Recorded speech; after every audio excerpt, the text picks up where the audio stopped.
تخيل إن الأكسجين اختفى 5 ثواني بس.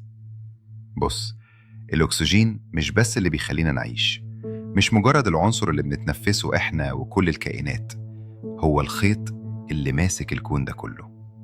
في لحظة واحدة السماء الزرقاء اللي متعودين عليها هتبقى سواد تام. ليه؟ عشان اللون الأزرق ده سببه تشتيت الأكسجين لضوء الشمس. المباني الخرسانية هتبدأ تتفتت وتنهار، لأن الأكسجين جزء أساسي من الروابط الكيميائية اللي ماسكة الخرسانة دي. كل طيارة في الجو هتقع فوراً. مفيش أكسجين يعني مفيش احتراق ومفيش طيران.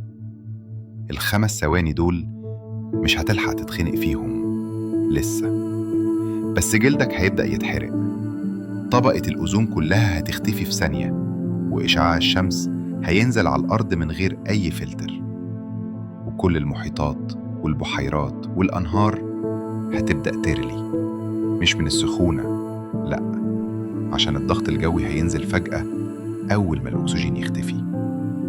والأغرب إن الهياكل المعدنية هتندمج وتلحم في بعضها. الأكسجين في الظروف العادية هو اللي بيمنع المعادن إنها تندمج بشكل تلقائي، وبعدين بعد ال5 ثواني دول من الفوضى الأكسجين هيرجع، بس العالم مش هيكون نفس العالم.